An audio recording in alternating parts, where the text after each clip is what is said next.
4 जून साल 2024 इंडिया में इलेक्शंस के रिजल्ट अनाउंस होते हैं, लेकिन उसी के साथ अनाउंस होता है नीट का रिजल्ट। पर सबसे हैरान कर देने वाली बात ये थी, जितना शौक लोगों को इलेक्शंस के रिजल्ट से नहीं लगा, उससे कहीं ज्यादा शौक लोगों को तब लगा जब लोगों ने नीट के टॉपर्स की लिस्ट देखी। लेकिन यही तो एनटीए शायद नहीं चाहता था। आखिर क्यों? आज तक हुए देश के सबसे बड़े घोटालों में से एक है साल 2024 का नीट का घोटाला। क्या ये सब पहले से सोची समझी किसी चाल का नतीजा था या फिर कुछ और आखिर ऐसी तो वो कौन सी वजह है जो कि एनटीए समेत सरकार को भी एक शक के दायरे में लाकर खड़ा करती है? जानेंगे ये सब चीजें आज की इस वीडियो में।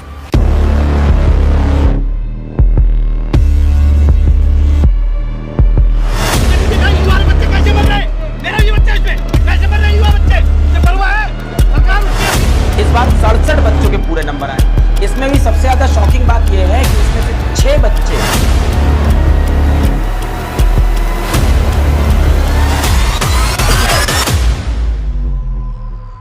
देखिए, नीट यानी कि national eligibility cum entrance test. ये एक नेशनल लेवल का एंट्रेंस एग्जाम है जिसको पास करके देश के टॉप चुनिंदा मेडिकल कॉलेजेस के अलग अलग मेडिकल प्रोग्राम में एडमिशन लिया जा सकता है। एंड इस एग्जाम की पॉपुलैरिटी का अंदाजा आप इस बात से ही लगा सकते हैं कि इस साल 2024 में करीबन 25 लाख लोगों ने नीट के लिए अप्लाई किया था। अब इतना बड़ा एग्जाम है जिसके थ्रू देश में कई नए डॉक्टर्स चुने जाने वाले हैं, तो इस एग्जाम को कंडक्ट कराने के लिए एक बड़ी एजेंसी का भी होना जरूरी है। एंड क्योंकि देश की करीबन हर एग्जाम में पेपर लीकेज की प्रॉब्लम देखने को मिलती है, इसलिए साल 2017 में सेंट्रल गवर्नमेंट द्वारा एनटीए यानी कि नेशनल टेस्टिंग एजेंसी को क्रिएट किया गया। एनटीए का काम ही यही है कि एफिशिएंट एंड ट्रांसपेरेंट तरीके से किसी एग्जाम को कंडक्ट कराना। एनटीए द्वारा करीबन 17 एग्जाम्स कंडक्ट कराए जाते हैं, जिनमें आईआईटी जेईई एंड नीट जैसे टॉप एग्जाम भी शामिल है। एंड जो घोटाला हुआ है वो इसी नीट एग्जाम में हुआ है। देखिए, इस घोटाले को समझने के लिए नीट की इस मार्किंग स्कीम पे ध्यान दो, क्योंकि यही वो मेन कारण था जिसके थ्रू एनटीए का ये स्कैम सामने आ पाया। नीट के पेपर में करीबन 200 क्वेश्चन आते हैं, इसमें से किसी भी स्टूडेंट को महज 180 क्वेश्चन ही अटेम्प्ट करने होते हैं। हर सही क्वेश्चन के 4 मार्क्स मिलते हैं। एंड अगर क्वेश्चन गलत हुआ तो 1 मार्क्स कट जाता है। एंड अगर थोड़ी कैलकुलेशन लगाए तो नीट का एक पेपर 720 मार्क्स का होता है। अब देखिए, यहाँ 4 सिचुएशन सामने आते हैं। अगर किसी स्टूडेंट ने 180 में से 180 क्वेश्चन सही कर दिए तो उसके हो जाते हैं टोटल 720 मार्क्स। लेकिन अगर किसी बच्चे ने एक क्वेश्चन छोड़ दिया तो उसके बनेंगे करीबन 716 मार्क्स। और वहीं अगर किसी बच्चे ने एक क्वेश्चन गलत कर दिया तो उसके बनेंगे 715 मार्क्स। यानी कि आप चाहे कुछ भी कर लो, आपके 716 से ऊपर मार्क्स जाएंगे ही नहीं, और अगर जाएंगे भी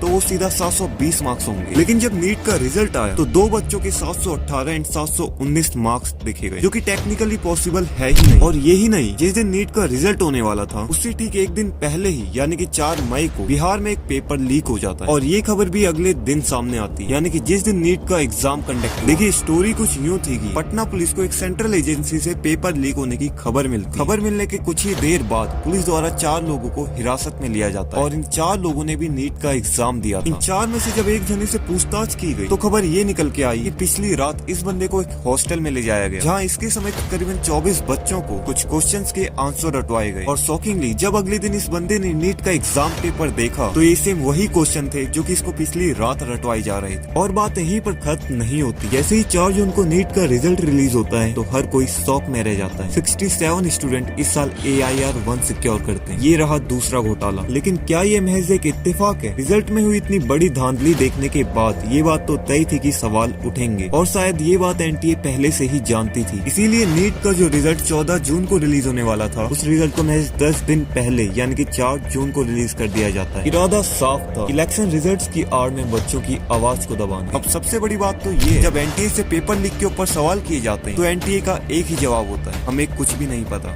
लेकिन क्या इतने बड़े कांड को सिर्फ इतना कहकर नजरअंदाज किया जा सकता है कि एनटीए को कुछ भी नहीं पता, या फिर इसके पीछे और भी बड़े बड़े पॉलिटिकल लीडर्स का हाथ है?